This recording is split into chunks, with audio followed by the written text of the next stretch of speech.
шаҳраки Табошар дар домани кӯҳҳои Қурама сарҳади шимолии вилояти Суғд ҷойгир аст. шаҳр дар собиқ аз мавзеъҳои тараққикардаи саноатӣ ба шумор мерафт ва Шветсарияи хурдакакаш ҳам меномиданд. собиқ Табошар ва ҳамакнун шаҳри Истиқлол мегӯянд замоне ин ҷо як шаҳри махфӣ буд, ки бидуни иҷоза даромадан ба ин шаҳр мумкин набуд. ва имрӯз ин шаҳр обод аст, метавон бидуни иҷоза ба шаҳр ворид шуд ва аз он дидан намуд.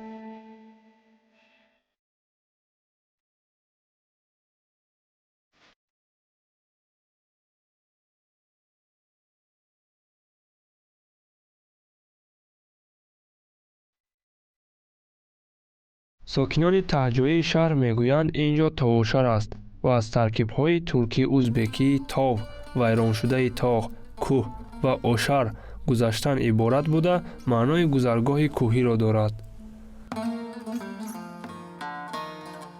Табошарро кӯҳҳои Курама иҳота карда истодааст.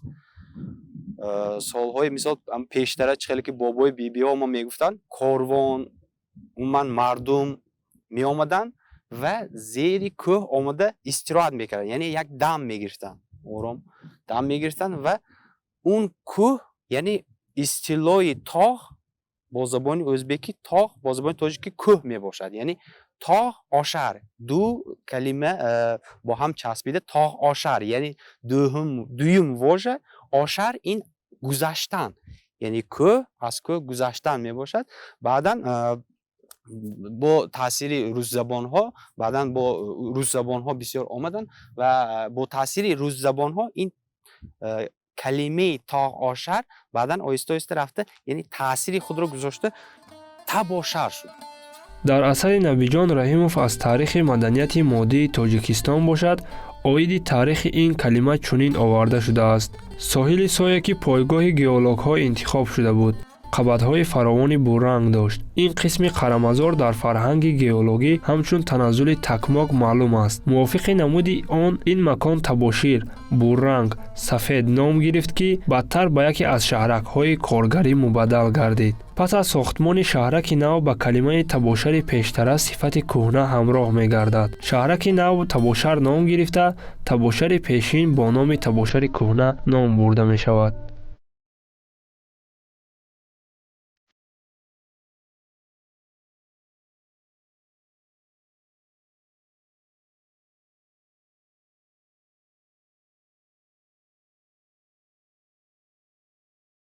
фармони Кумитаи давлатии мудофиа дар бораи истихроҷи уран аз 27 ноябри соли 1942 баромад. дар он дастур дода мешуд, ки истихроҷ ва коркарди маъдани уран то 1 майи соли 1943 ба роҳ монда шавад.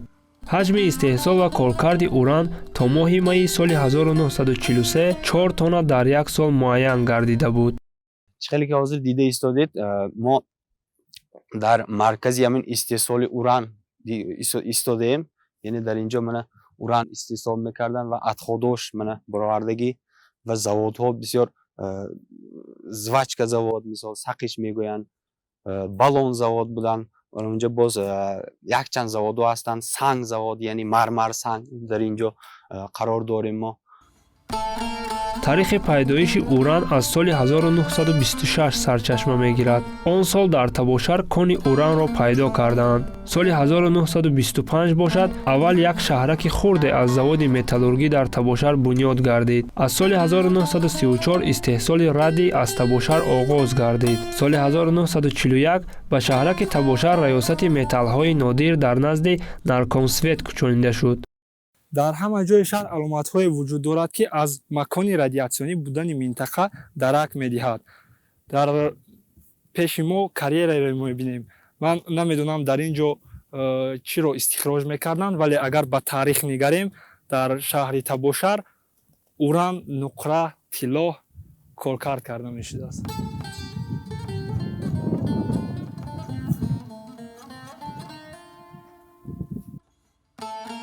аввалин бомбаҳои атомии замони шӯравиро бо уране сохтанд, ки аз шаҳри Табошари Тоҷикистон истеҳсол мегардид.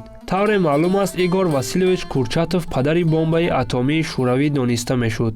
сокинони бумии шаҳраки Табошар нақл карданд, ки олими мазкур чанд маротиба ба шаҳри онҳо омадааст. замони атомни физики машҳури рус Курчатов дар ҳамин бино зиндагӣ кардааст ва ба гуфтаи одамони таҳҷоии ин шаҳр яке аз дарахтони ҳамин мавзеъро худи Курчатов шинондааст. то ба имрӯз сокинони маҳаллӣ ин дарахтҳоро дарахти Курчатов меномиданд. ин далели дигари то кадом ҳад аҳамият доштани шаҳраки мазкур барои иттиҳоди шӯравӣ аст.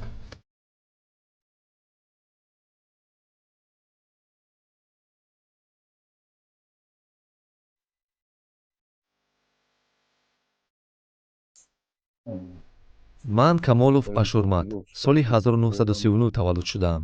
дар қисмати поёнии заводи Таҷикзавод дар шахта кор кардам. давоми 12 сол дар подземни шахта дар рӯйхати аввал кор карда ба нафақа баромадам. айни замон нафақахӯр ҳастам. нафақа мегирам. аз соли 1968 то соли 1979 кор карда пас он ба нафақа баромадам. нафақам 173 рублро ташкил менамуд. 4 смена кор мекардем. ҳар як смена 6 соат кор мекард дар як шабона рӯз. шароит бисёр хуб буд. дар ҳар як смена хӯрок медоданд.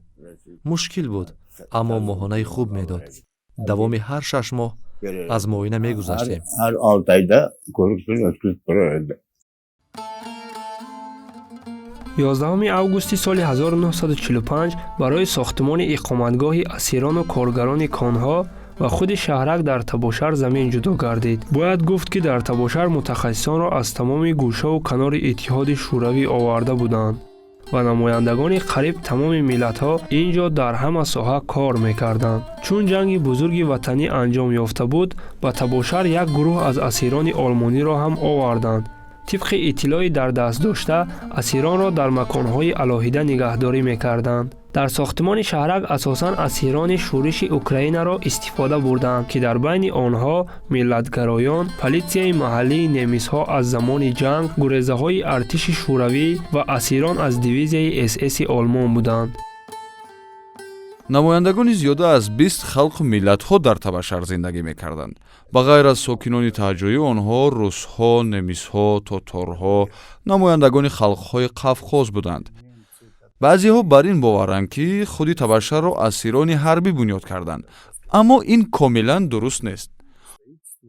онҳо дар марҳилаи дуввум ба сохтмон пайваст шуданд.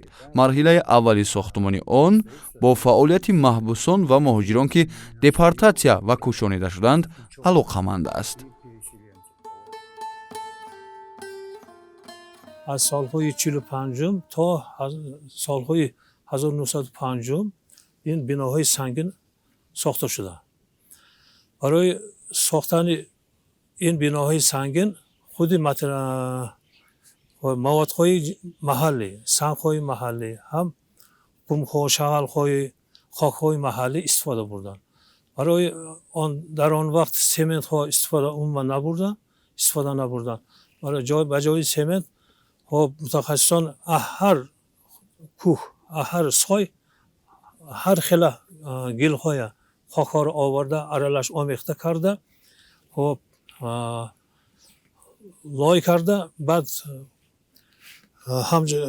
хирман борин аспҳо, пойҳои аспҳо, пойҳои харҳо, кати онҳоро омехта карда, як шаб, ду шаб вайё карда, хамир борин, туруш карда, баъд истифода бурданд. барои ҳамин штукатурҳои лойҳои ҳамин биноҳо бениҳоят мустаҳкам аст.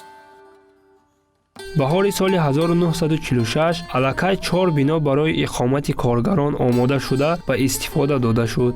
як сол пас бошад, аллакай биноҳои 2 кӯча пурра ба истифода дода шуданд. 1 майи соли 1948 санги аввали қасри Фарҳанг гузошта шуд, ки зимистони соли 1949 онро ҳам ба истифода доданд. ин бино яке аз зеботарин биноҳо дар шаҳрак ба ҳисоб меравад. тарҳи онро лоиҳакашон Ламсова ва Амирханова кашида буданд. бо қарори раёсати сохтмонӣ 896 аз рӯи нақшаи лоиҳакаш Мерсон сохтани биноҳои аз 6 то 12 хона дошта оғоз гардид. як каме баъдтар биноҳои беморхона, мағоза, ошхона, мактабҳои занона ва мардона ба истифода дода шуданд. тарҳи сохтмонҳо қисме сталинӣ буда, дар он элементи биноҳои прибалтика ва сабки неоклассицизм мин ҷумла сабки яҳудӣ истифода шудаанд. ҳамин тавр метавон гуфт ки 1 майи соли 1950 сохтмони шаҳрак ба пуррагӣ ба анҷом расид. айни замон мағозаву ошхонаву ҳаммому биноҳои маъмурии солҳои 50-ро аҳолии маҳаллӣ чун бинои истиқоматӣ истифода мебаранд. бояд иқрор шуд ки асирони ҳарбӣ ҳарчанд дар асорат буданд, вале аз рӯи виҷдон кор карда нақши dastoну ҳунари худро дар ин биноҳои зебо гузоштаанд. баъди он ки даст ба сохтмони як шаҳраки замонавӣ задаанд, донишу қувваю истеъдоди онҳо ба кор омад. хонаҳоро аз санги кӯҳӣ сохтаанд. ин сангҳоро аз кӯҳ мекашиданд. тақрибан 15 сол муқаддам ба шаҳрак сели азим омад ва роҳҳои автомобилгард кӯпруку биноҳои бадтар сохташударо шуст, вале ба ин биноҳо осебе нарасонид.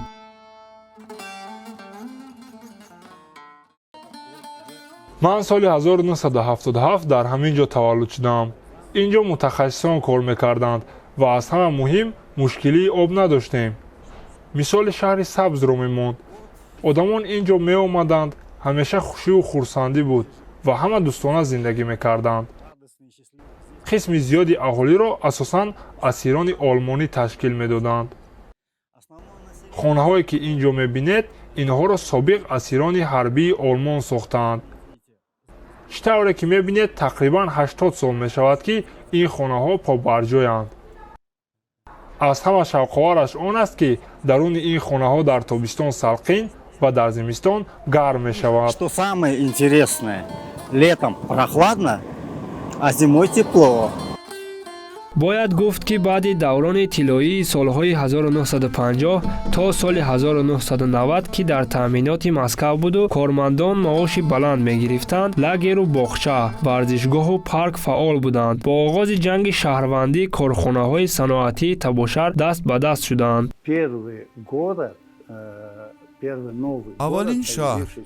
аввалин шаҳри нав ки дар харитаи тоҷикистон дар давраи истиқлолияти ҷумҳурии мо пайдо шуда буд, вақте ки ӯро чунин як номи хеле масъулиятноке ба мисли истиқлолият меномеданд, он бояд онро асоснок кунад.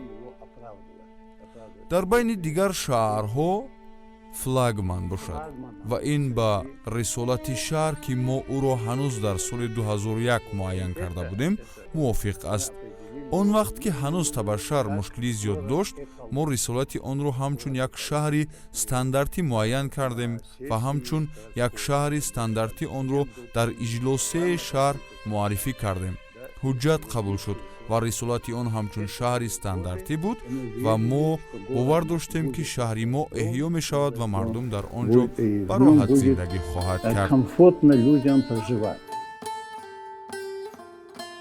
соли 2017 шаҳрнома байни Русияву Тоҷикистон баста шуд ки тибқи он партови уран бояд рӯйпӯш ва безарар гардонида шавад. аз соли 1968 ширкати Заря Востока ки баъдтар ба ширкати давлатии Нури Ховар ивази ном кард, ба истеҳсоли калуш оғоз намуд. вақте ки ин корхона мақсаду мароми худро ба иҷро расонда буд, соли 1968 корхонаи нави саноати мудофиаи Нури Ховари ҳозира Заря Востока ташкил карда шудагӣ буд. ман фаъолияти кории худамро дар ҳамин коргоҳ баъд аз хатми институти политехникии шаҳри Душанбе хизмати офисерии 2 сола соли 1973 ба фаъолият шурӯъ кардам. ҳамчун мутахассис, муҳандиси конструктор кор фаъолиятро сар карда то вазифаҳои гуногун дар ин коргоҳ фаъолият бурдам, то котиби ҳизбии он вақтаи Нури Ховар, Заравостока шуда фаъолият бурдам. Соли 2000 директори генералии ҳамин коргоҳи Нури Ховар, Заравостока боз дуюм бора фаъолият оғоз кардам. Мақсаду мароми коргоҳ он вақта Иттиҳоди Шӯравӣ истеҳсоли маҳсулотҳои мудофиаӣ, чӣ хеле ки гуфтам, истеҳсоли уран, пас аз он истеҳсоли маводҳои мудофиаии Иттиҳоди Шӯравӣ, аз он ҷумла ҳама намуди истеҳсолотҳое ки барои хоҷагии халқи ҷумҳурии ҳамон Иттиҳоди Шӯравӣ лозим буд истеҳсол карда мешуд. акнун ба ҷои бомбаи атомӣ ба истеҳсоли калуш ки серхаридор аст шурӯъ намуданд. айни замон аҳолии Истиқлол бештар аз 20 000 аст. ҳоло умед пайдо шудааст ки дубора шаҳраки Истиқлол яъне табошари пешина ба рӯзгори хуби собиқ бармегардад. ва бояд қайд намоям ки барои безараргардонии фазои экология яъне ки партовгоҳи радиатсионии шаҳри Истиқлол як сармояи хориҷӣ, як барномаи махсусе низ роҳандозӣ шудааст. аз рӯи ҳисоботу ҳудуди 800 миллион рубли русӣ фаъолияти онам низ оғоз меёбад ва мо боварӣ дорем ки дар ҳолати ба фаъолият оғоз намудани ин барнома, ин маблағгузории сармояи хориҷию дохили якҷоя баъзеҳо партовгоҳое ки дар ҳудуди шаҳри Истиқлол буданд пурра безарар гардонида мешаванд ва ин яке аз ҳамон мушкилоти соҳаи экологии шаҳри Истиқлол низ аз байн меравад. биноҳои шаҳри Истиқлол биноҳои махсус, яъне биноҳое ки бо санг пӯшида шуданд, биноҳои зебои мешавад ки дар оянда барои ҷалби сайёҳон, яъне ки роҳҳои ҳалли ин чизро ёфта ва сайёҳон метавонанд ки дар шаҳри Истиқлол озодона тамошо кунанд. солҳои 90 як коҳишҳо буд, як нобасомониҳо буд, як чизҳое буд ки шаҳр ҳамчун шаҳри ба наздик ба шаҳри мурда буд. лекин имрӯз мо дида истодем ки аз ҷиҳати ободонию пешрафту шукуфоӣ як шаҳре дар миқёси вилояти Суғ яке аз шаҳрҳои беҳтарин ҳам гӯя мешавад. мардуми шаҳрак бошанд оташи умедро дар қалбҳо фурӯзон нигоҳ дошта бо таърихи пур аз ифтихори гузаштаи хеш зиндаанд.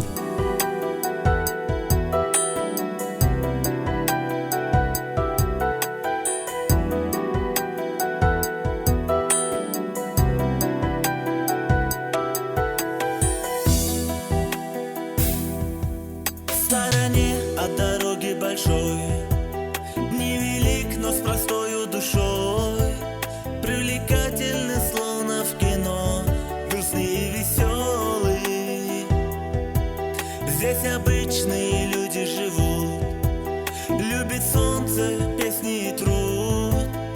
Он очаг, он уют и тепло, маленький город. Звезды зажигаются в небе не зря, с ними стерегут тишину флигеля. Улицы плетут свой волшебный узор, у подножья гор, у подножья гор. Ласково вздыхает хребет Курама, вот и позабытые из камня дома. Вырос он стремительно, как на пожар, город Табашар, город Табашар. Для кого-то он город родной, станет самой счастливой судьбой. Для кого-то простой эпизод жизни эстафетной пройдет. Только память навек сохранит Табашар — это истинный вид, необычный советский завод, мысли кругом вертит. Звезды зажигаются в небе не зря, с ними стерегут тишину флигеля. Улицы плетут свой волшебный узор, у подножья гор, у подножья гор. Ласково вздыхает хребет Курама, вот и позабытые из камня дома. Вырос он стремительно, как на пожар.